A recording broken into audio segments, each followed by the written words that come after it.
tempo. Senhor, dê graça ao pastor Nezinho, Senhor, que o Senhor, através dele, Senhor, ele venha, Senhor, trazer essa palavra. E, Senhor, está, Senhor, dando sabedoria a ele, Senhor, nesse horário, que o Senhor, o Espírito Santo, meu Pai, venha através da vida dele, Senhor, tocar as nossas vidas, Senhor, e trazer o que somos necessários, necessitados de estar, Senhor, compartilhando nesse tempo, Senhor. Obrigado, Senhor, por os irmãos que estão aqui, por mais esse tempo, Senhor, em nome de Jesus. Amém. Amém. Eu estava tentando, durante essa semana, planejando trazer alguns dos meus alunos para eles poderem participar também da reunião, mas nessa eu não consegui por causa da prova de coordenação. Aqui a gente está no período de provas, então está todo mundo estudando e todo mundo na correria para fazer e terminar as provas que terminam amanhã. Hoje foi a minha, foi matemática e química, e então eles não puderam participar, eles estão dormindo mais cedo, acordando mais cedo, estudando para poder fazer a prova. Amanhã eles concluem, se Deus quiser. Aí a gente tem um pequeno intervalo de alguns dias e daí volta para o terceiro trimestre, que aqui são 3 trimestres. De setembro a junho. Não, de outubro a junho. De outubro a junho é o ano letivo. Daí tem 3 meses de férias, corrida. 3 meses, porque aqui é um país que com um sistema agrícola, né, de produção, então os alunos são liberados para poder ir para as suas casas para poder trabalhar na lavoura, na plantação de arroz. Então, eles montam um calendário letivo para que seja 9 meses corrido, com umas férias mais longas, que é o período da chuva. Então, as férias aqui é no tempo da chuva. Mas também não daria para dar aula não no período da chuva. As salas são cobertas com zinco e chove muito, então não dá para dar aula por causa do barulho da chuva batendo no zinco, fica difícil para... Então, os alunos não poder essa vez. Na próxima,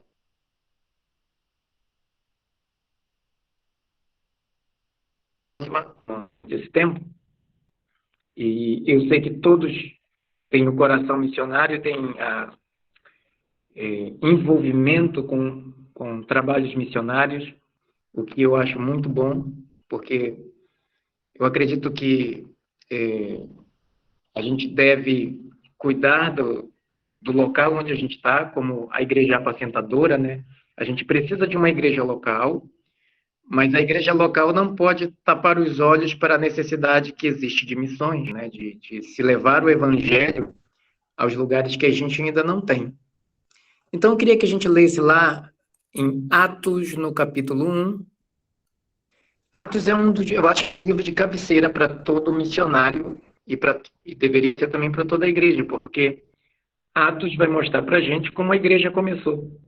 Então, uma vez que Jesus sobe, como foi que a igreja inicia e como ela fez, como ela chegou até aqui, né, até agora.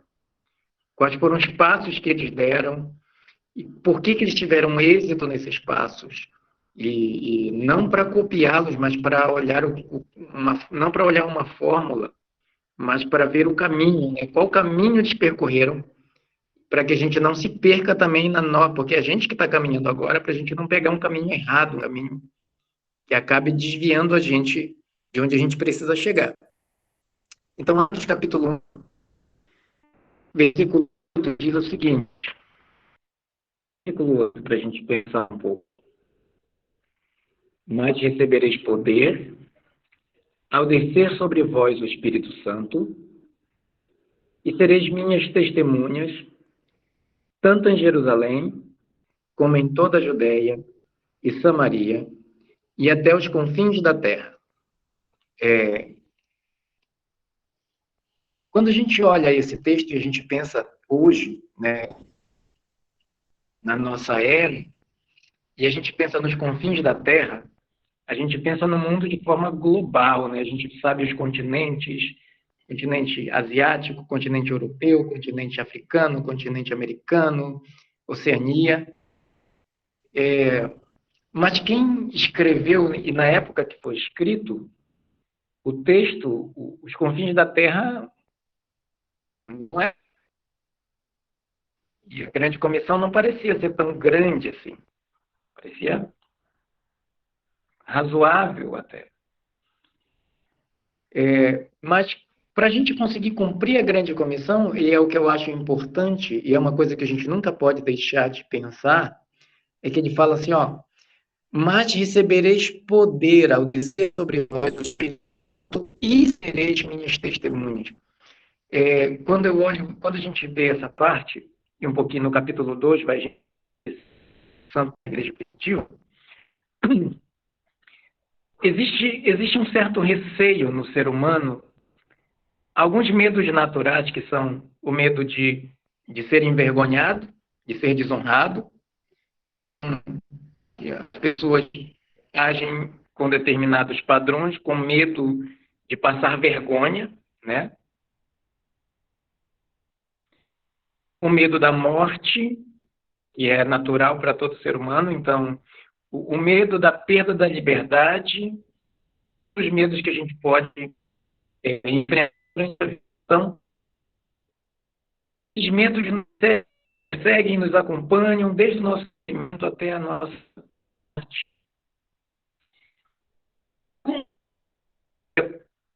O Evangelho, ou testemunhar do Evangelho, que é ser uma testemunha, de dizer, ó, eu sou testemunha de que isso aqui é verdade. Você sabe quando você imagina, ninguém quer ser testemunha de nada hoje em dia, com medo de se enrolar, né? A pessoa viu um crime acontecendo e o policial pergunta, você viu alguma coisa? Fala, não vi, eu estava olhando para o outro lado na hora. Ele não se envolver, não precisar ser atrelado àquele evento, àquela situação, para ele não correr o risco de ser processado junto daquela coisa. Então, as pessoas não querem testemunhar. É uma coisa que todo mundo hoje foge de testemunhar. E ia testemunhar na época oposta. Não era uma coisa legal assim, vamos lá, igreja, ganhar para o Senhor Jesus, Roma é do Senhor Jesus. Não dava para pensar dessa forma. Longe disso. Longe também de ser uma coisa que desse status para alguém. O apóstolo Pedro, então vamos, nossa, chegou o homem de Deus. Não dava para fazer isso também, não. Não tinha. Não era uma coisa legal, era como a polícia encontrar um bandido foragido. Então, ele não colocava a Igreja Internacional, não sei do que aqui, para se apresentar como cristão. Na verdade, eles precisavam se esconder. Eles tinham medo de serem presos, e o medo deles era razoável, porque eles eram presos. Nós, longe disso. Bom, nós, dependendo da região que estamos, se for algumas regiões daqui da África mesmo, o próprio Sudão, como o Mauritânia, como o Egito, você pode sim ser preso por ser cristão, ser morto, como no Sudão, ser morto por ser cristão, ser executado, queimado, ter a família queimada. Isso aqui aqui próximo a mim. Em Guiné-Bissau a gente não tem esse perigo, pelo menos não tem. A região que a gente está é muçulmana, mas a gente não corre perigo aqui. Os muçulmanos são aqueles muçulmanos mais intelectuais, não são radicais, não matam, não batem. Eles podem até espancar e chegar perto de matar até, se for um muçulmano excluído da família, espancado até perto de morrer, ele vai ser excluído da sua comunidade. Ninguém mais vai aceitá-lo aqui. Então, se um muçulmano se converte, sim, em risco. Já um cristão não tem problema. Eles não tem problema com o cristão ser cristão, tem problema com o muçulmano se converter. Então, a gente vai ter uma igreja que era hostilizada, que se um crente fosse descoberto, sua casa, seu emprego, sua família era levada presa, eram mortos, executados. E está ótimo. Net, você pode pregar na igreja, você pode pregar na TV, você pode pregar, se tira uma documentaçãozinha básica, e mesmo em muitos lugares nem precisa de nada, na rua, você pode pregar de casa em casa. Hoje a gente pode pregar. Nós podemos testemunhar. A dificuldade é querer testemunhar. E eu entendo por que não queremos, e eu vou trazer isso à luz para a gente. Naquele contexto, daquela igreja, daquela época, naquele momento, testemunhar não era uma coisa simples. Tinham acabado de executar Jesus. Tinham acabado de Jesus diante dos seus apóstolos. E não foi uma morte simples. Ele foi crucificado. Então, eles viram Jesus sendo crucificado. Viram ele sendo espancado. Viram ele sendo humilhado. Viram ele sendo levado, preso, esbofeteado, dado soco no rosto dele. Eles cuspiram no rosto dele. Eles viram isso. E agora, ele ressuscitou, ok, ressuscitou, mas os seus discípulos agora estavam sofrendo perseguição. E eles precisavam testemunhar. E detalhe, não apenas para os romanos, não apenas para os judeus, mas até os confins da terra, que naquela época incluía os bárbaros, né?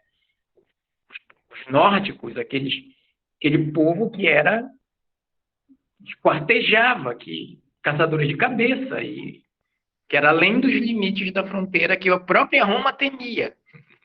Se Roma temia romper os limites de sua fronteira, imagina um crente para testemunhar diante de um povo bárbaro, né? Que mata primeiro e pergunta depois.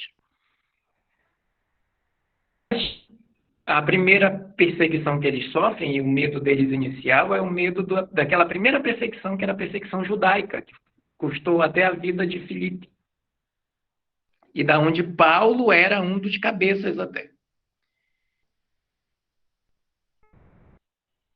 E os apóstolos estavam orando, reunidos, buscando o Senhor, buscando sua presença, buscando o cumprimento daquela promessa. Vai descer o Espírito Santo sobre vocês e vocês vão testemunhar. E na Páscoa a gente sabe o que aconteceu. Eles estavam lá, reunidos, orando. Então, o Espírito Santo veio sobre eles. O que eles fizeram automaticamente quando o Espírito Santo veio sobre eles? Se esconderam? Não. Ficaram envergonhados? Tiveram alguma vergonha? Não. Eles poderiam ser mortos? Sim. Tiveram medo da morte? O medo acabou. O medo acabou. A vergonha acabou. Tudo se foi. Por quê? Porque o Espírito Santo chegou. E quando o Espírito Santo chegou, ele deu para eles poder. Dínamos. Ele deu para eles um poder divino para testemunhar, ao ponto de eles poderem testemunhar em outras línguas que eles nunca estudaram. Uma coisa é a gente pensar, não, deixa eu engatinhar aqui no inglês, no John.High.Rain, que é para ver se eu chego lá, né, com algum básicozinho, verbo to be, alguma coisa para me segurar. Eu vou para Guiné, então lá tem língua portuguesa, mas chegando lá, a partir da língua portuguesa, eu entendo alguma outra língua, eu estudo um pouco e vou poder pregar naquela outra língua. A gente tem esse ponto. Mas na igreja primitiva, na igreja de Atos, eles não tinham tantos recursos, então eles não precisavam deles, porque Deus dava para eles as condições que ele nunca deu mais. Se não se fez mais necessário, mas naquela época, Deus não disse, olha, vamos vocês para testemunhar. E eu estou falando isso porque eu conheço um missionário que está em Suriname e ele foi para lá para evangelizar. E chegando lá, ele não sabia falar, porque tinha vários dialetos lá. Em Suriname não tem apenas um, tem uns 10, 15. E ele foi orar. Ele falou, Senhor, eu quero pregar para ele, só que eu não sei como. Então ele orou, pediu para o Senhor ajudá-lo. E no outro dia ele saiu, e quando ele saiu, o pessoal começou a conversar com ele, ele começou a responder para as pessoas. Ele aprendeu a língua dormindo, de um dia para o outro. Só que ele aprendeu um dialeto. Depois de um tempinho, o segundo. Depois, o terceiro, lá. falando vários dialetos. Nenhum que alguém vai ganhar dinheiro com esses. Ninguém vai querer ele como professor desses dialetos, porque eles não são mundiais, são tribais, de grupos pequenos, que a maioria não gastaria sua energia para aprender aquele dialeto para alcançar 2 pessoas. A maioria não faria, porque não tem glória, né, com o pequeno. Aqui, por exemplo, tem os fulani, correspondem a mais ou menos 200 mil pessoas. Então, é interessante aprender o fulani. E eles são uma etnia não alcançada. Os fulani não foram alcançados. A gente precisa ainda de missionários para os fulani. Assim como os fulani aqui, a gente tem fula, mandinga, mandiaco, sussu, saracolê, índio, futafula, fulacunda e vários outros. Só aqui são 7. Que ainda precisam de missionários que abracem a etnia e aprendam a Bíblia, alguma coisa do tipo. Mas, quando o Espírito Santo veio sobre eles receberam um poder que fez com que o medo deles de morrer acabasse. Fez com que a vergonha de testemunhar terminasse também. Então, eles simplesmente se levantaram e começaram a testemunhar. E começaram a testemunhar em outras línguas também. Línguas que eles não tinham estudado, e começaram a falar das grandezas de Deus nas línguas maternas de pessoas que eles nunca tinham visto na vida e que eles nunca nem sonharam de saber. E a grande comissão ainda está, porque se a gente precisa pregar o evangelho ainda para os povos não alcançados, ainda tem muitas etnias não alcançadas ou menos alcançadas, muitos grupos étnicos que não têm nenhum fragmento da Bíblia traduzido. Não, eu estou falando zero mesmo. Não tem como serem alcançados porque não tem nem a Bíblia traduzida no dialeto deles. Fora vários dialetos que não têm grafia, eles não dá para escrever. E são culturas orais, então você precisaria traduzir a Bíblia e, quando traduzir, gravar ela em áudio para poder eles ouvirem, porque eles não vão ler, que nem dá para ler o dialeto deles porque não tem grafia. Então, teria que traduzir, gravar a Bíblia em áudio. Só que tem várias etnias que não tem nenhum fragmento de Bíblia traduzido. Mas eu acredito que Deus quer nos usar, nós todos, de uma só vez. Não apenas pessoas para alcançar etnias não alcançadas, mas pessoas para alcançar aquelas pessoas que Deus colocou à nossa volta, ao nosso, né? Como nossos colegas de trabalho, como nossos familiares, nossos vizinhos, como as pessoas que Deus coloca no nosso meio social e que a gente tem acesso e que ninguém mais tem. Nem os nossos pastores, nem os evangelistas da igreja, nem os missionários não têm acesso àquelas pessoas. A única luz que essas pessoas têm, Deus, somos nós. Então, a pergunta-chave é como que a gente vai conseguir testemunhar para essas pessoas de uma forma clara, para que eles percebam o que é o evangelho e a decisão.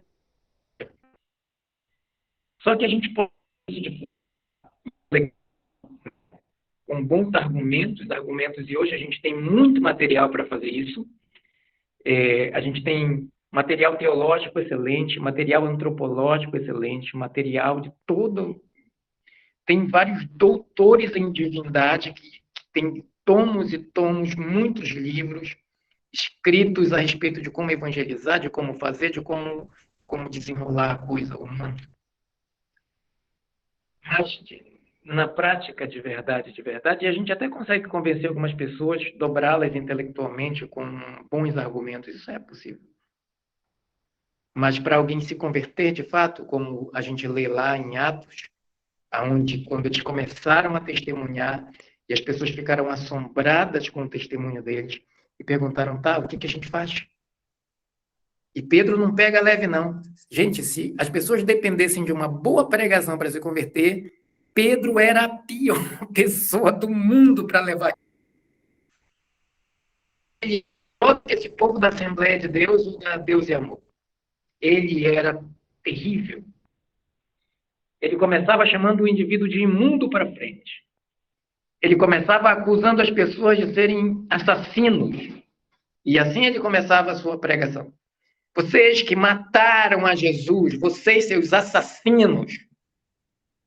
Ele começava a ministração sobre amor. Aquela ministração bonita sobre a graça que cobre tudo. Era assim que ele começava. Quando ele vai lá com Cornélio, que ele fala assim, olha,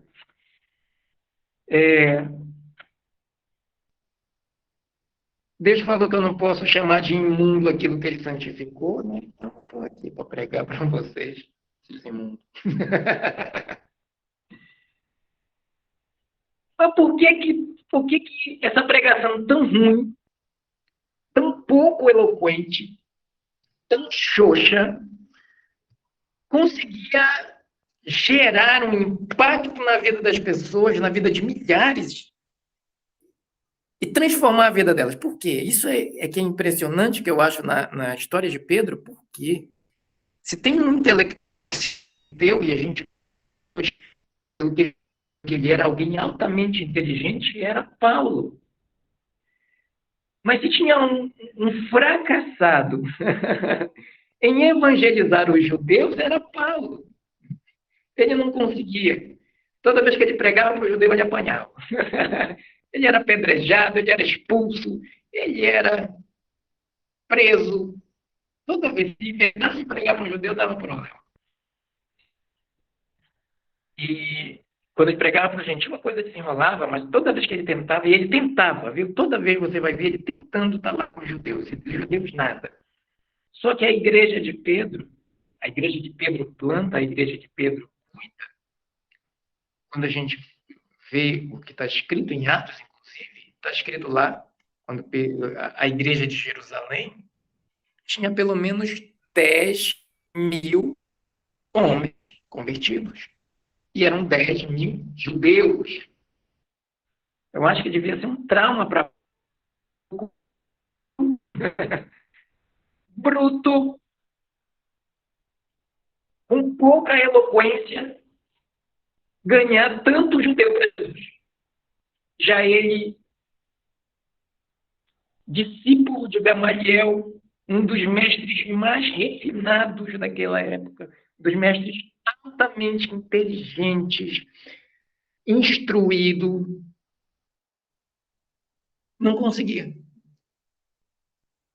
Mas o diferencial na vida de Pedro não era a sua mensagem. É porque ele recebeu do alto o Espírito Santo, que lhe deu poder para testemunhar. E quando isso aconteceu, as pessoas se convertiam. As pessoas de uma religião que raramente se convertem a outra coisa. Um judeu para se converter a alguma outra coisa, meu amigo, não é fácil, não. Então, eu penso que a grande comissão está em processo, em andamento ainda, e que nós somos participantes dessa grande comissão, desse mover espiritual, desse mover do Espírito Santo. Eu quero nos usar todos, cada um com a sua característica, um para alguém, para algum. Paulo ele não era bom com os judeus, mas quando ele pregava os gentios, os convertiam. Pedro não gostava muito de pregar para os gentios, mas quando ele pregava aos judeus, os judeus se convertiam. Tanto que o próprio Paulo, não foi Pedro que disse, foi Paulo. Pedro é o apóstolo da circuncisão e eu sou da incircuncisão. Para não dizer, eu não prego que ele não se converte, mas Pedro prega e se converte. Pedro não prega para o gentio, mas eu prego e o gentio se converte. Então ele fala bonito, né, assim, de forma eloquente. Pedro é o apóstolo da circuncisão e eu da incircuncisão. E aqui em Guiné a gente está nesse caminho, né? Porque o nosso alvo aqui são as etnias menos alcançadas. São aqueles povos que ainda não tiveram, não um encontro com a ideia de quem é Jesus, mas não tiveram ainda um encontro com o Espírito Santo. Ainda não foram impactados com esse poder que desce do alto e que consegue convencer o homem, porque a Bíblia nunca mandou a gente converter pessoas. Ela manda a gente pregar o Evangelho, ela manda a gente testemunhar. Converter, não. Porque é o Espírito que convence o homem. Se o Espírito Santo não agir, não atuar, por mais sábio que eu seja, por mais eloquente que seja a minha mensagem, por mais recheada, por melhor que tenha sido feita a minha exegese, por melhor que seja a minha hermenêutica, não vai resultar de nada, senão de pessoas que não querem me ouvir. Mas o Espírito Santo se move, acontece um desencadear de eventos que não estão sob o controle de ninguém. Bom, pelo menos não humano, né? Está sob controle sim, mas fora das nossas mãos. Você já pensou? A gente perdeu o controle da evangelização? A gente não tem um diretor de evangelismo porque não dá tempo, o povo está se convertendo e a gente tem que parar de evangelizar para batizar o povo? Era o que acontecia no período da igreja apostólica, né? Só que a gente vai ver que existia um diferencial. E qual que era o diferencial? Eu acho que o diferencial, na verdade, pelo que eu consigo observar, era uma presença sobrenatural do Espírito Santo que transformava tudo. Exemplo, a igreja de Antioquia estava lá jejuando e orando. Imagina uma igreja que para jejuar e orar. E durante esse momento onde a igreja está alinhada em jejum e em oração, o Espírito Santo então chega para eles e diz: separa para mim 2 pessoas aí de vocês, e eu que vou escolher quem vai. Vai lá, Paulo e Barnabé, que eu tenho um negócio preparado para eles. Então separa para mim esses 2. E eles não separam apenas, mas falam assim que jejuando e orando, eles já tinham jejuado e orado. E o Espírito Santo já tinha dito para eles, e eles em jejum e oração, mas, acrescentam um pouco mais, eles impõem as mãos sobre eles, eles despedem eles para que eles possam ir, e é onde nasce a primeira viagem missionária de Paulo, onde eles saem para a região da Galácia, passando por Chipre e plantando igrejas, ou organizando, pelo menos, as igrejas nos lugares que eles passavam. Eu creio que Deus quer alcançar muita gente ainda. Mas eu creio que Deus quer alcançar muita gente. E Deus quer nos encher com essa ousadia, com o seu espírito, para convencer o seu espírito, para convencer aqueles que ainda não conhecem Jesus. Para que eles tenham um encontro não com uma ideia intelectual de quem é Cristo, mas com aquela experiência sobrenatural onde todos os argumentos do indivíduo caem, porque não existe explicação. Não existe explicação lógica, escatológica ou qualquer outro tipo. Aqui mesmo foi um dos lugares onde Deus me treinou para o que eu estou fazendo, para o que eu vim fazer agora. Por quê? De toda a minha história cristã, e eu nasci na Assembleia de Deus, então eu nasci ouvindo que é possível ter milagres, eu só presenciei a morte e a ressurreição de uma pessoa, só uma. Foi por volta de 2009, num lugar aqui chamado Cucilintra. Estava lá, eu estava lá, estava todo um grupo de missionários lá, alguns da Inglaterra, eram 3 ingleses, 2 americanos, 3 ingleses, 2 americanos, 8, 9 brasileiros, tínhamos 7, 8, não, eram 12 africanos. Então tinha um grupo bom de missionários que a gente tinha ido para lá, era um rio, e a gente foi no período de 1 de maio, para a gente ter um tempo de lazer. Porque depois daquele dia de lazer, a gente ia para uma campanha de evangelização. Então, antes de cansar bastante, você dá uma descansada, uma respirada e diz, vamos trabalhar. Então, era esse dia. E nós estávamos em um tempo de descontração, e um jovem chamado Gelson estava tomando banho junto com outros rapazes, e eles estavam andando, e quando você está distraído, a mente acaba desligando, né, um pouco. Os 4 estavam andando juntos. Quando eles estavam andando sob uma pedra, um deles desapareceu. Gelson sumiu. E eles não perceberam que ele pisou num buraco na pedra e afundou. E ninguém percebeu. Eu tinha atravessado o rio, nadando, eu não estava junto com eles. Eu estava sentado numa pedra do outro lado do rio. Os outros missionários estavam tomando banho ali perto da margem. E esses 4, com mais uns 3, 4 pessoas, incluindo o Greg, que era um americano, que estava lá, era um mergulhador, inclusive. Estava lá e o menino foi, pisou no buraco, sumiu dentro do rio, naquele buraco da pedra. E o povo continuou tomando, terminaram de nadar, eles voltaram e sentaram em cima de uma pedra, e então esse americano Greg chegou com um óculos de mergulho que ele tinha trazido da América, um óculos de mergulho profissional, e perguntou para os africanos, vocês querem experimentar? E eles falaram, é legal, dá para ver o fundo aí. Um de cada vez pegou o óculos de mergulho e foi mergulhar para ver se via, enxergava alguma coisa. Vários deles não sabiam nadar, mas ali no raso, para enxergar o fundo era interessante, eles acharam legal, olharam bastante aquilo. Depois disso, depois que todo mundo brincou um pouco com o óculos, que todo mundo já tinha perdido o interesse, o Greg pegou o óculos, porque o objetivo dele era ver peixes. Então, ele começou a mergulhar para ver se ele conseguia enxergar algum peixe. E em um dos mergulhos ele pensou, não, os maiores peixes vão estar mais no fundo. Então ele mergulhou mais fundo. Quando ele foi mais profundo, ele chegou no buraco onde estava o rapaz que tinha desaparecido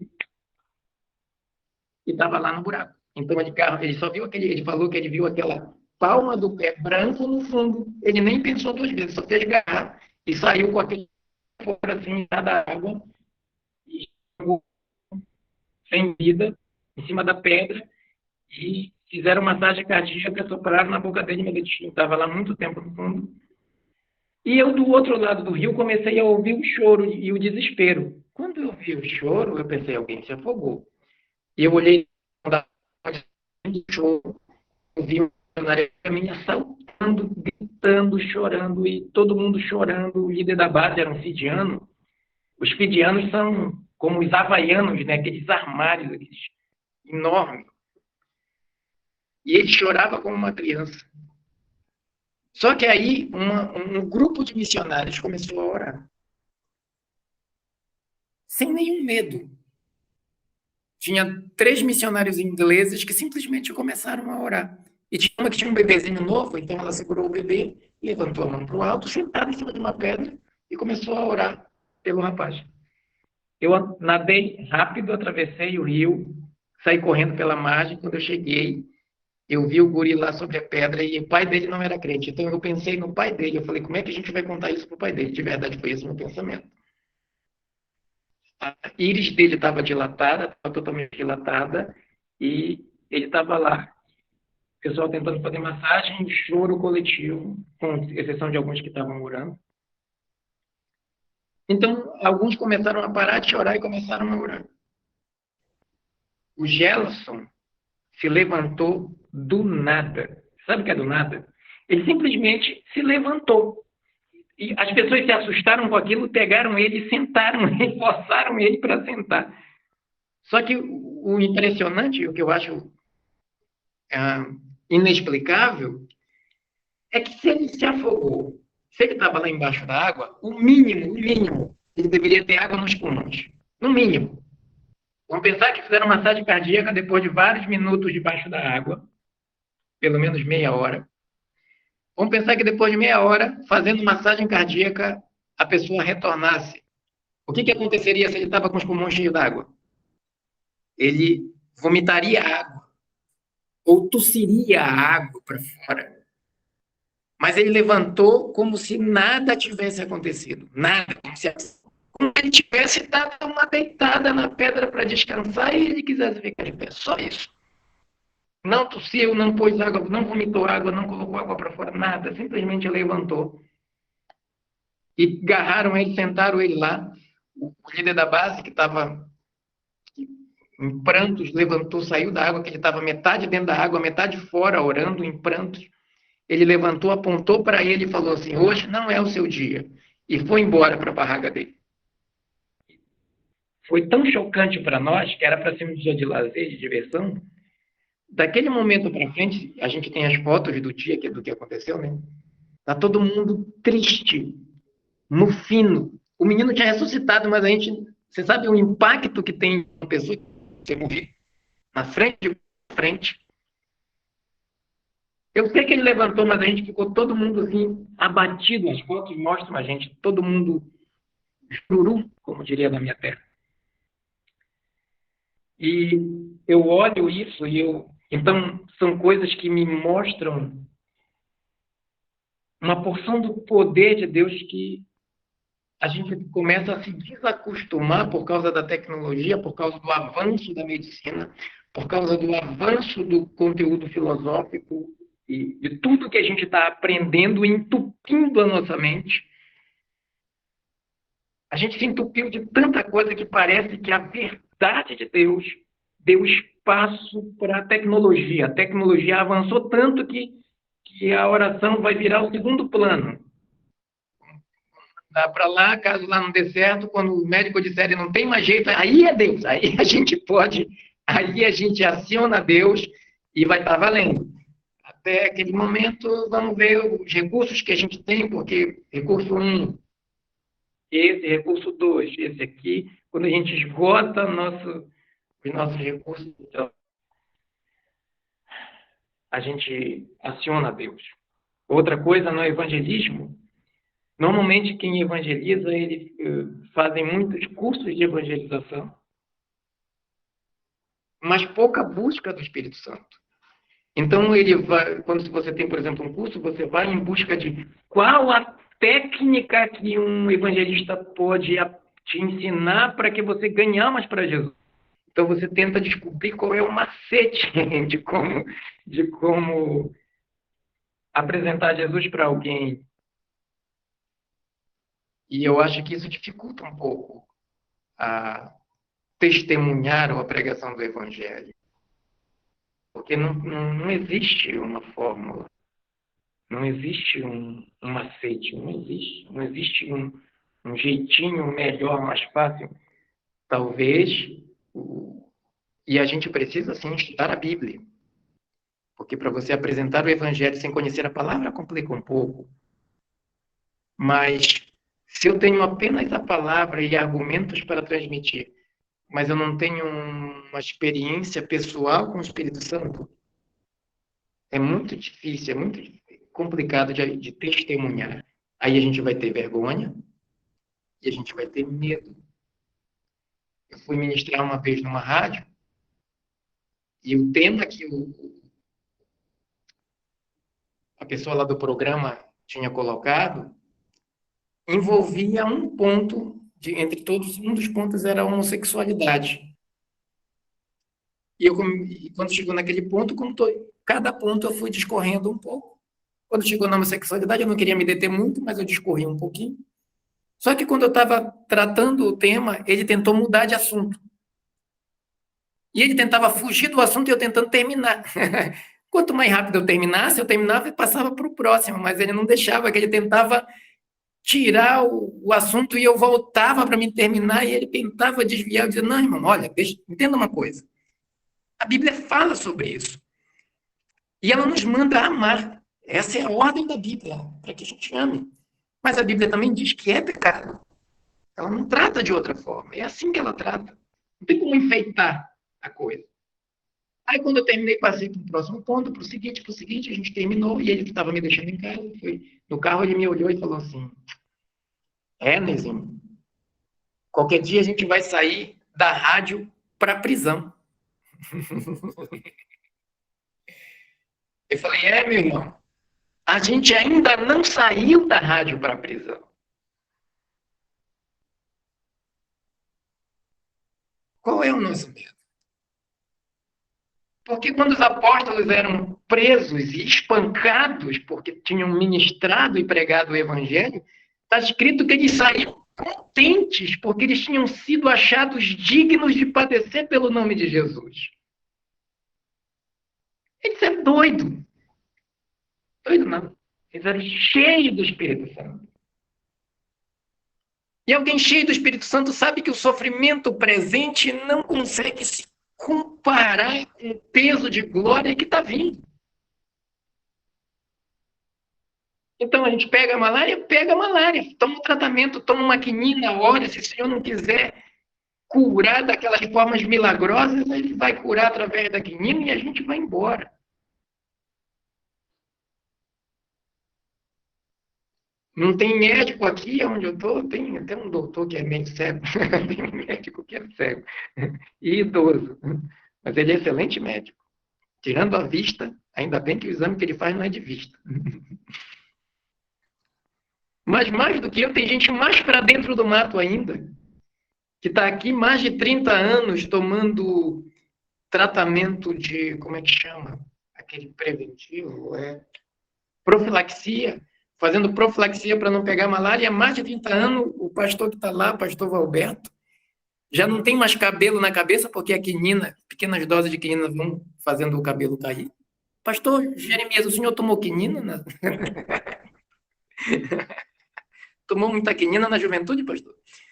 Mas a quinina faz o processo de câncer e ele tem uma moitinha bem aqui, assim, em cima da cabeça, que é engraçado. E agrava a perda da visão. Ele usa um óculos de fundo de garrafa, ele olha assim pra gente.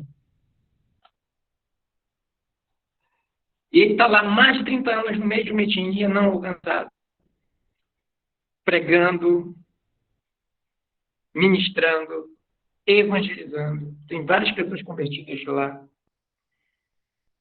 Tem, inclusive, um pastor que foi consagrado, mas que se desviou porque lá a pressão é muito grande mesmo. É uma tribo fechada. E a pressão sobre a família é muito grande. E ele está lá. Não tem energia elétrica, não tem hospital, não tem comércio, não tem um comércio onde ele possa ir comprar o que ele precisa. Ele come o que tem, o que o povo come, ele come, e é assim que ele está. Se vocês me perguntam como é que alguém faz isso, ele não casou, não que se casou, ele está solteiro até hoje, ele já deve ter 50 e alguma coisa. Trabalha dia e noite, incansavelmente. Ele começou lá indo de bicicleta, de aldeia em aldeia. Pegava a bicicleta dele e saía de lugar em lugar, lugarejo a lugarejo, pregando.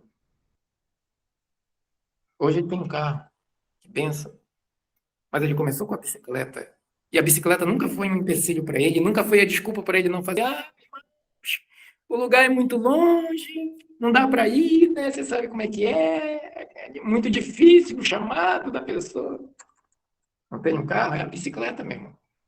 É ela mesmo. Não tem a bicicleta, vou andando. Feliz por ser digno de participar do sofrimento de Jesus. É interessante que diz que nós vamos ser participantes dos seus sofrimentos, mas a gente não quer essa parte, a gente quer aquela outra parte do triunfar, de vitória, de que a gente pode ganhar com trabalhar para o Senhor, né? Então, essa palavra foi que Deus me trouxe ao coração, de que a comissão ainda não terminou. E a gente não faz ela sozinho. Não adianta, não tem resultado. Por isso ninguém quer pregar, porque para que a nossa pregação seja mais efetiva, a gente precisa voltar a algumas práticas que parecem que ficaram lá para trás e que aqui onde eu estou, deixa eu dizer uma coisa para vocês. Eu não falo de forma legalista, não estou falando da legalidade, de tipo assim, existe uma lei para que... Não se trata disso. mas eu estou aqui em Guiné-Bissau, na cidade de Quebo, e a gente está e aqui a cidade é muçulmana, a cidade que eu estou é muçulmana. E esse período, não sei se os outros irmãos sabem, mas quem está em regiões como a minha sabe, que é uma região que é o período do Ramadã. E o que é o Ramadã? São 30 dias de jejum muçulmano. Os muçulmanos estão jejuando por 30 dias. E, detalhe, o jejum deles começa assim, 6 da manhã e vai do nascer do sol ao pôr do sol. Então, eles têm que trabalhar normal, eles têm que ir para o serviço, e quem é agricultor vai plantar sua roça, quem é dona de casa vai encher água do poço, puxando a corda, não tem bomba, vão catar água puxando no balde, em jejum. Sem poder beber a água. Eles não bebem água até que termine o jejum daquele dia. Quando o jejum se conclui, eles tomam água. E eu estou falando para vocês de um lugar onde o nosso calor aqui está em 50 graus. Então, eles estão jejuando num calor de 50 graus, trabalhando enquanto jejuam. Tudo isso porque eles creem que isso é para Allah. Eles estão seguindo uma religião falsa, um falso Deus. E estão se doando para isso. Por 30 dias eles reduzem o seu corpo à servidão, eles põem o seu corpo debaixo de um jugo, dizendo: você não tem poder sobre mim. Mas a prática do jejum, se falada em muitas igrejas, é ridicularizada. Ou simplesmente é abandonada. Não é praticada. Eu cresci numa Assembleia de Deus, né? Então eu cresci sendo estimulado a jejuar e orar, mas de forma legalista, o que era mal. Era como uma moeda para pagar a Deus para mim receber o que eu precisava. Só que o que a gente buscava dentro dele? O que era o pagamento? A gente estava pagando Deus para receber o quê? E na Assembleia a gente aprende dessa forma: muita oração, muito poder. Pouca oração, pouco poder. Então a gente quer poder. De madrugada o crente vai buscar poder. Vai, vai, vai, vai. Os dias são de trevas, sem poder o crente cai. Então a gente era estimulado a jejuar e orar para quê? Para receber poder. Só que era um poder legalista, um poder que a gente recebia, mas condenava quem não tinha, entende? Que era mal. Pelo menos não era. Estava faltando algo, faltando um pouco de graça no meio de tudo aquilo. Mas o poder do Espírito Santo ainda é necessário. E a gente não tem se não buscar, né? Então, a igreja primitiva mostra isso para a gente, não as outras igrejas. Eu falo Atos dos Apóstolos. A gente vai ver o tempo inteiro eles orando. Pedro estava lá no terraço, em oração, esperando a comida ficar pronta, a barriga já estava roncando já. Mas o que ele foi fazer enquanto esperava a comida ficar pronta? Ele não orou para agradecer a comida, gente. Ele estava orando enquanto a comida estava sendo preparada. Estava em oração. Desce um lençol do céu. Um monte de bicho dentro. E lá vai Pedro ser confrontado pelo Espírito Santo.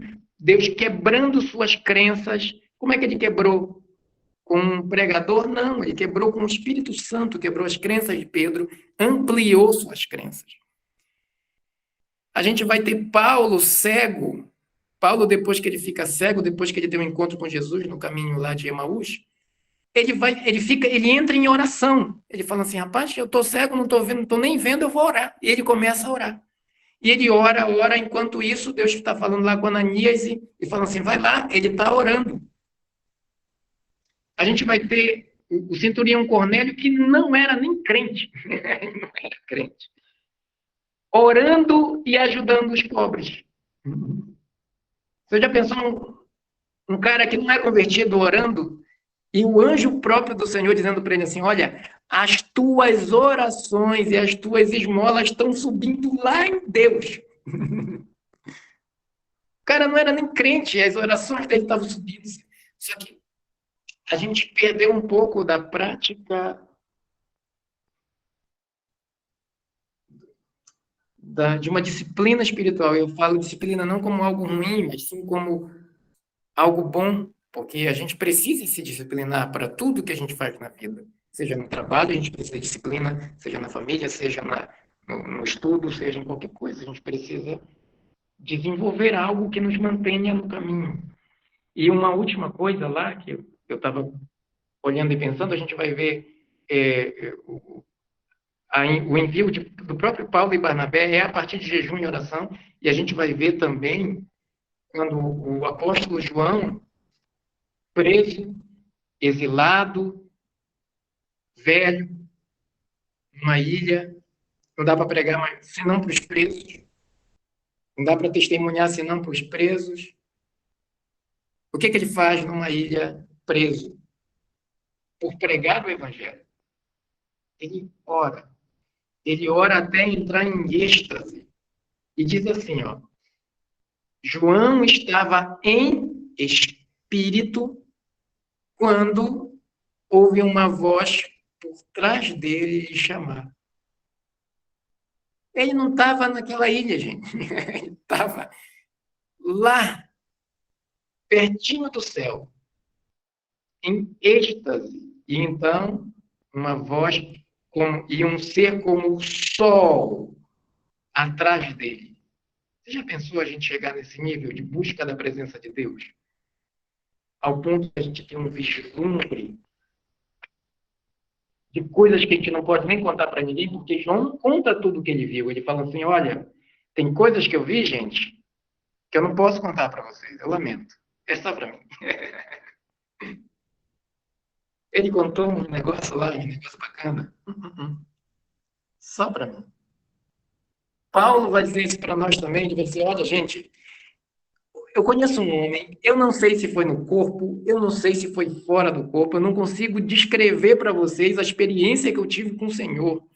Não sei se eu estava na minha carne, eu não sei se eu saí da minha carne, mas para ele ter dúvida, quer dizer que foi tão palpável que ele acreditava que ele estava encarnado quando ele foi no terceiro céu. Mas isso para a gente virou só história.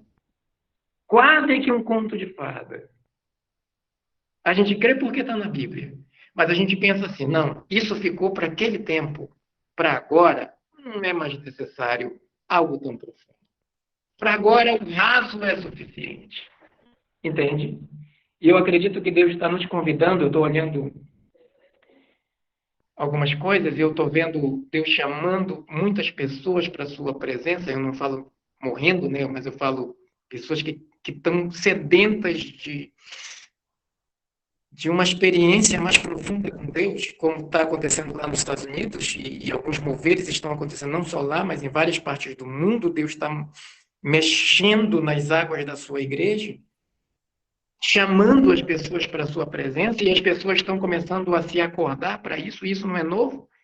Se a gente estudar a história da igreja, a gente vai ver que isso foi acontecendo de tempos em tempos.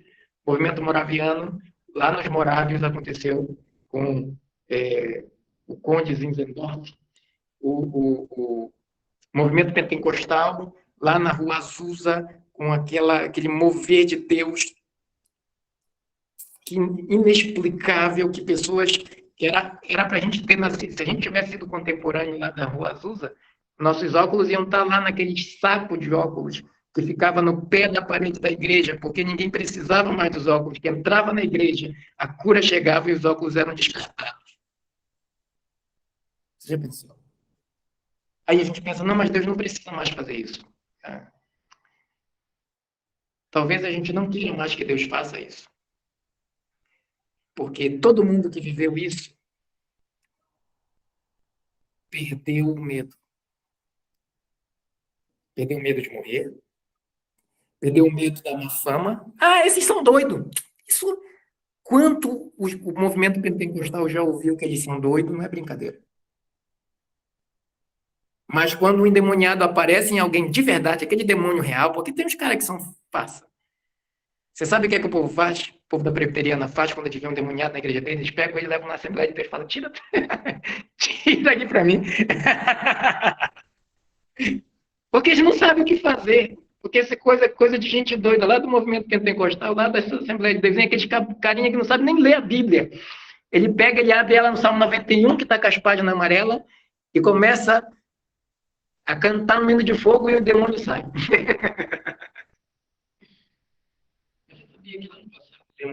Eles levantavam às 5 da manhã e dobravam o joelho porque eles acreditavam que precisavam se curvar diante de Deus e buscar sua presença. E eles não tinham medo de demônio ou de endemoniado. E foi assim. Então, o nosso desafio hoje para a gente pensar é o que Deus tem para nós aqui, para nós dessa reunião, não para os outros. Não, Deus quer fazer isso com as igrejas, instituições. Não estou falando de instituição, gente. Igreja, nós, eu e você, comigo, Neizinho, o que Deus quer trazer de avivamento na minha vida para que os guineenses se convertam não à filosofia de Jesus, mas recebereis poder ao descer sobre vós o Espírito Santo e vocês vão testemunhar. E quando vocês testemunharem, o Espírito Santo vai convencer as pessoas da justiça, do pecado, do juízo. Então, é isso que eu quero que a gente pense um pouco. E a gente desperte para voltar à prática de algumas obras. E eu não estou falando de novo, não estou falando de um legalismo. Não é porque, tipo assim, é a fórmula de fazer. Não. Estou falando de a gente começar a buscar o Senhor de forma pessoal, individual, coletiva, dizendo: Senhor, faz de novo. Senhor, derrama o teu espírito, faz barulho outra vez.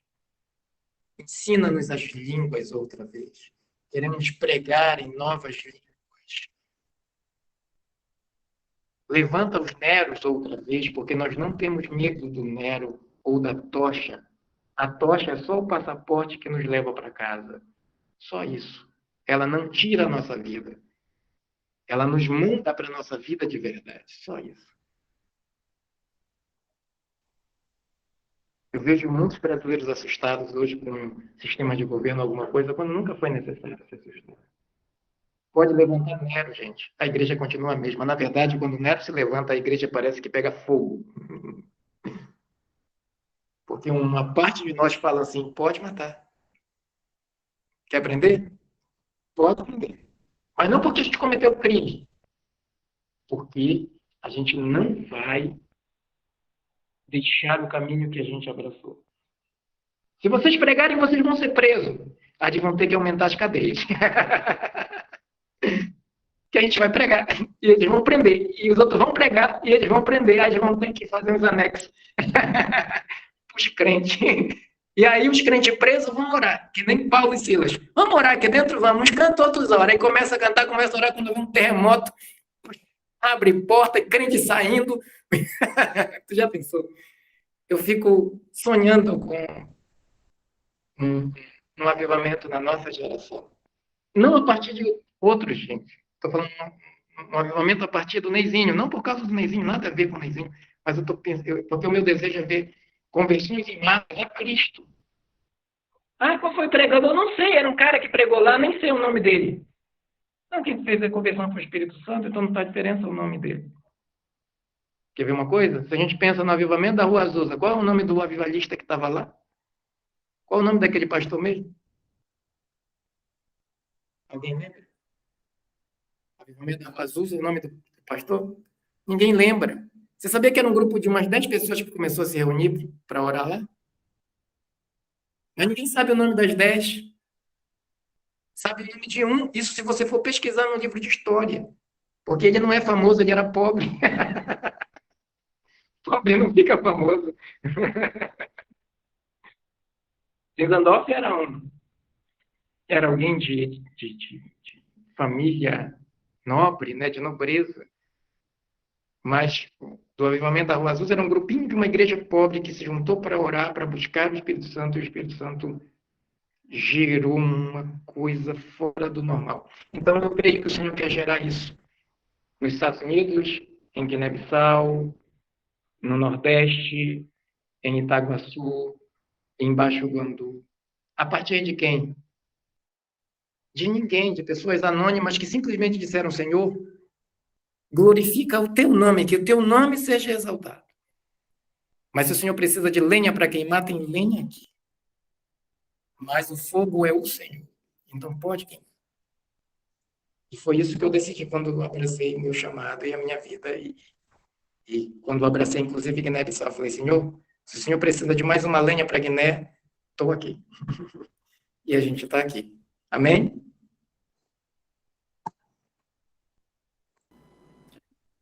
Glória a Deus, pastor.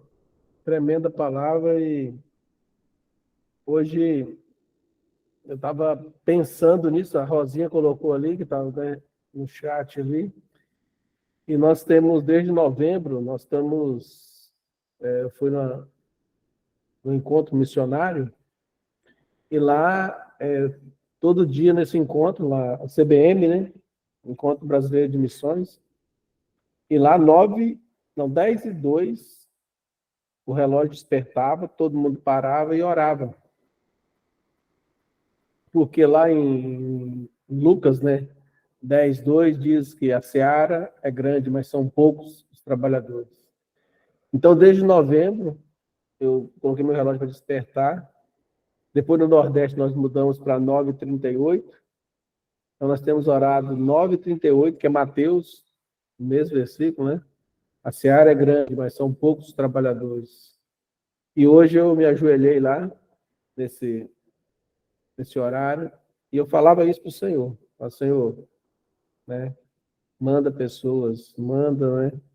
Porque não é por nossa força, não é por nós, por métodos, não é nós fazermos alguma coisa. É o Espírito Santo, realmente, assim, tocar na vida das pessoas. Ontem eu fiquei conversando com uma pessoa e depois fui orar, falei: meu Deus, pessoa que eu já, há muitos anos que eu já evangelizei, já falei, mas assim, se o Espírito Santo não tocar, se o Espírito Santo não fazer, em vão. E assim, confirma tudo isso, né, que Deus tem me falado de ontem para hoje. Glória a Deus, tremenda palavra. É só o Espírito Santo mesmo, nós temos que clamar, né, para que ele venha e toque e realmente acenda, e temos que estar dispostos, né, a ser consumidos para o Senhor. Porque muitas vezes nós não temos essa disposição de ser consumidos para o Senhor. Quando estava falando, eu lembrei de São Mateus também, lá do América. Deus toque lá em São Mateus também e acenda lá, né, a chama do Espírito Santo naquela cidade.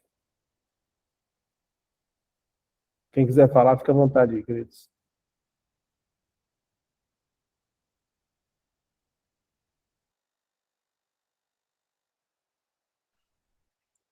Amém. Tremenda palavra. Isso aí me faz lembrar, né, um pensamento que eu tinha, né, eu estou aposentado, né, e quando eu trabalhava, o meu pensamento era o seguinte: eu não tenho tempo agora, e quando eu me aposentar, eu vou dispor meu tempo para o Senhor.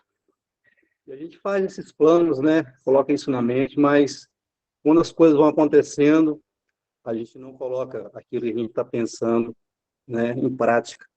E eu vejo que hoje muita falha, né, dessa parte, da minha parte, né, porque hoje eu tenho tempo disponível, né, e não estou dispondo meu tempo, né, para orar, para buscar o Senhor, porque, na verdade, para nós sermos testemunhas, nós temos que estar aos pés do Senhor, né, buscar intimidade, né, como o Lenzinho falou, comunhão, temos que buscar conhecimento, porque como que nós vamos ser testemunha de algo que nós não conhecemos, né, algo que nós não buscamos?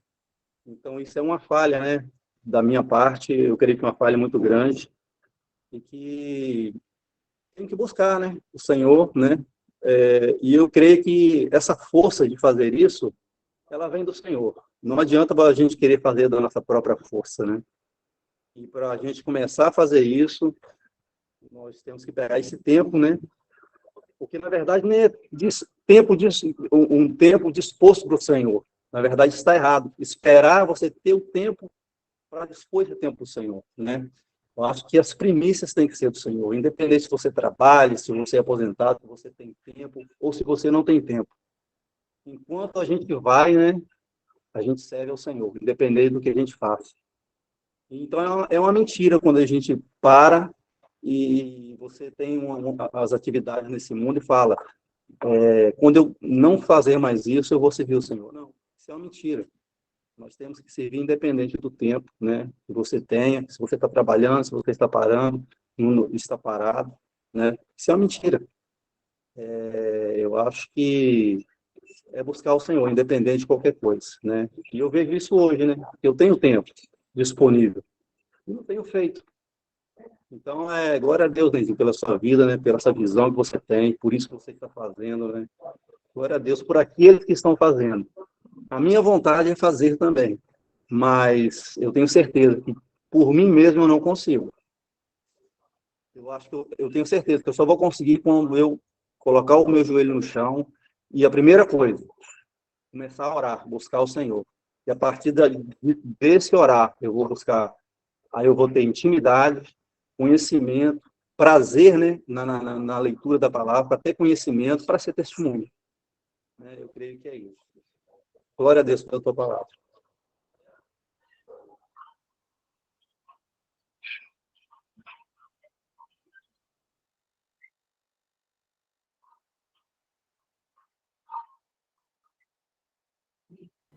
Pode falar, Denilson.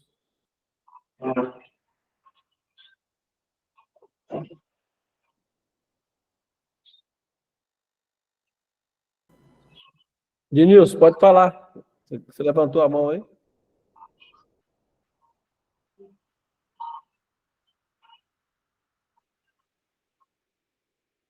Denilson, você vai falar alguma coisa? Você levantou a mão? Não, Gerê, o telefone que tá doidão mexendo na tela sozinho, tranquilo. É o Espírito Santo te incomodando, hein? Fica ativo. Eu vi mexeu assim, o Américo tava falando, mexeu pra lá pra cá, eu achei que ele tinha mexido lá, mexendo na tela sozinho. Não, o Espírito Santo está dando sinal para você. Ô, amado, Tá até baixinho meu telefone, depois que acabar aqui, eu quero ver, eu mexi, né, paguei pra consertar ele, e agora ele tá doidão, ele baixa o volume sozinho, ele muda sozinho, e vai indo assim. posso falar então? Desculpa, minha câmera está desligada, mas é porque meu computador, até aquelas coisas, né? Não atinge a gente, mas atinge as coisas. Então, glória a Deus. A gente aqui em Várzea Nova, a gente tem conversado muito, glória a Deus, que Deus tem feito de nós uma família, né? E muita frente, muito povoado para ir. E eu não cheguei aí, mas o Gilberto foi em um, que na semana anterior a gente estava conversando, assim, não, aqui eu vejo que tem comida, não tem fome, porque tem muito alimento, né, muita fruta, assim, o pessoal planta e tem dado, né, então, mas aí, o que a gente viu? Tem visto muita gente machucada por religiosidade. Eu falo isso, amados, chorando, porque a miséria que eles têm é a miséria do alcoolismo, da droga, porque eles não têm mais sonhos, eles não têm mais esperança, eles não têm mais perspectiva de vida, né? E a gente vê pela fala das crianças, e glória a Deus, que no trabalho que George e, né, Brunelli já tem há 3 anos aqui, mais Gilberto 2 anos, né, com Letícia agora, mais a gente estando aqui também, nesses 3 meses que a gente tem dado aula para as crianças, a fala das crianças mudaram, muita criança diagnosticada com TDA, TDAH, mas eu viro para elas e falo assim, eu não me escondi atrás de um laudo, eu também não quero que vocês se escondam atrás de um laudo, Vocês podem muito mais. Vocês podem ser o melhor. Qual é o melhor que você tem para hoje, né? E a gente tem visto mudar, né? Mudar a fala das crianças mudarem. Uma coisa que a gente vê por conta muitos machucados pela religiosidade, porque aqui o pessoal conhece Jesus, sabe de Jesus, já ouviram falar, né? Mas eles não sabem o que é relacionamento no reino de Deus. Porque quando eles veem a gente se relacionando, né, eu, Janice, Brunelli, a Letícia, o Everaldo, com o Gilberto, com, né, o George, eles falam assim, peraí, vocês são diferentes, peraí, não, eu nunca vi isso, né? E isso, a gente tem visto que tem sido por aí, né? Da gente mostrar Cristo em todo momento, a toda hora, em qualquer lugar, né?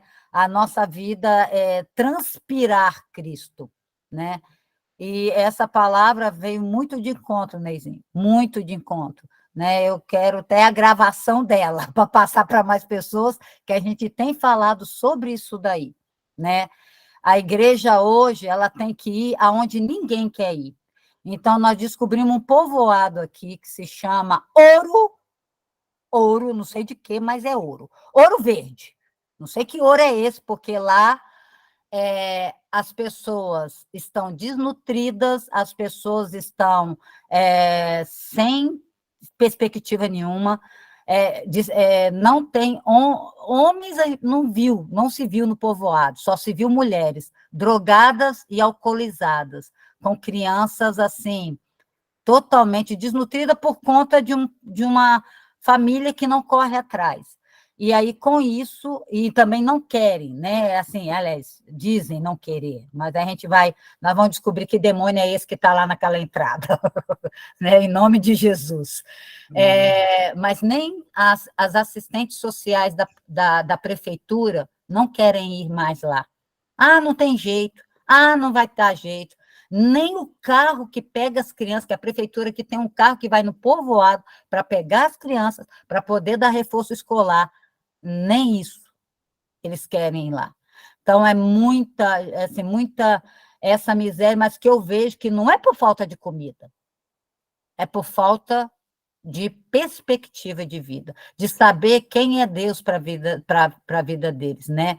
Então, aqui no Brasil, eu falo mesmo com os meninos, tem lugar que está com miséria? Tem, mas é muito mais miséria da alma, miséria da mente, viu? Pelos lugares que eu já andei por Pernambuco, pelos lugares que eu tenho visto aqui na Bahia, né? Então, nós falamos assim, ó, então tá aí, ó, a resposta das nossas orações é Ouro Verde. Vão lá transformar. Nós pintamos lá, né, uma vila mais colorida lá no assentamento, então agora a gente quer uma vila mais colorida lá no Ouro Verde, para virar ouro, viu? Em nome de Jesus. Então, é bênção demais. E eu vou querer, tá? Depois, Jeremias, essa gravação, viu, né? Tranquila, querida. Eu mando você. Glória a Deus. Vamos orar por isso aí. Amém? Mais alguém quer falar aí, queridos? Pediu o Nilson aí para orar então aí por esse tempo, agradecendo a Deus, e a gente encerra aí. Você ora aí, Ednilson, pelo pastor Nenzinho, pelo tempo, e por nós também, para que nós deixemos o Espírito trabalhar, né, na nossa vida. Talvez nós estamos deixando o Espírito nos usar. Talvez nós estamos desacreditados, né? Como o pastor Nenzinho falou, às vezes a ciência, a tecnologia chegou tão fundo que nós esquecemos, né, do poder do Espírito Santo de Deus em nós. Obrigado, pastor Nezinho.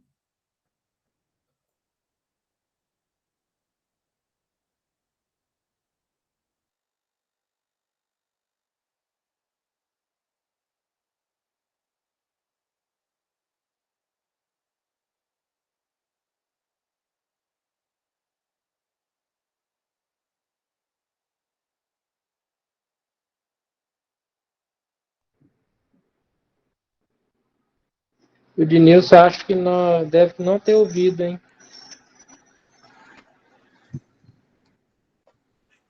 Oi, Seu tá me áudio tá- ouvindo? Agora sim. É porque eu tava tentando ligar o microfone, ele foi pra telazinha e tava difícil. Tá mexendo sozinho o telefone. Então, ora Mas então amém, agora. Senhor. Pai, obrigado, Deus. Obrigado pela tua palavra. Obrigado mesmo pelo amor do Senhor sobre as nossas vidas, sobre a vida dos irmãos, Pai. Pai, em nome de Jesus, que o Senhor venha trabalhar em nós, nos transformar, nos renovar a cada dia, né, Deus? Assim, para que vamos e façamos discípulo, como diz a tua palavra, para que proclamamos ao cativo, né, Deus, a liberdade que vem do Senhor, Pai. Em nome de Jesus, Deus, nós somos gratos a Ti, né, pelos Teus feitos, Pai, sobre as nossas vidas, sobre a vida do Teu povo, Deus.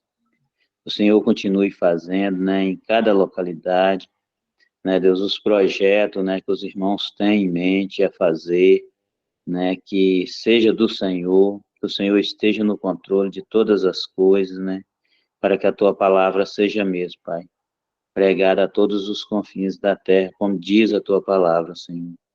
Em nome de Jesus, Pai. Nós te agradecemos por mais um dia na Tua presença, na Tua graça e com a Tua misericórdia, Pai. Louvado seja o nome do Senhor Jesus. Amém, Deus.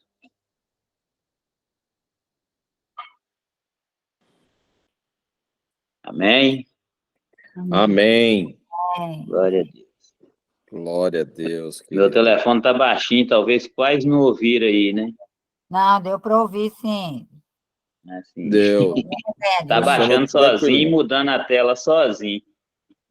Ah, filho, é desse jeito. Certo? Mas A paz glória a do Senhor. Deus. Oi, Amém. Ó, uma boa noite para vocês, amados. Bom demais ver Boa noite. Ei, Rosinha, beijão. Esperando vocês Boa aqui no noite, sertão. galera. Agora, Clara, tem Vai, minha casa, viu? eu não Tem minha vou. casa agora, hein, Clara? Eu sei, que bênção. Glória a Deus. Ei, Joara. Ei, Nani, esposa aí, saudade. Aí, Hernani, Ai, que vamos lá no bênção sertão. você. Ô, Américo, vamos pro sertão, Américo, em julho. Você está aposentado, vamos embora. Manda um isso pra ele. Vem cá Aí, ver. Américo. Olha a chance aí, Américo. A chance de você Vem começar. comer inhamin de verdade. Vamos Inhamin. ver, Américo. Eu Ó, moro, Não vou dar não. resposta agora, não, mas vamos ó, tentar. não. Vai tentar, não tenta, não. Já Pensa vem. não. Vamos lá, Américo. Deixa a tentação de lado. Olha o Espírito Vem aí na te chamando, conversão. Américo. Vai lá.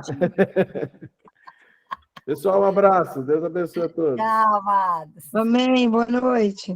Boa noite. Deixa eu voltar aqui.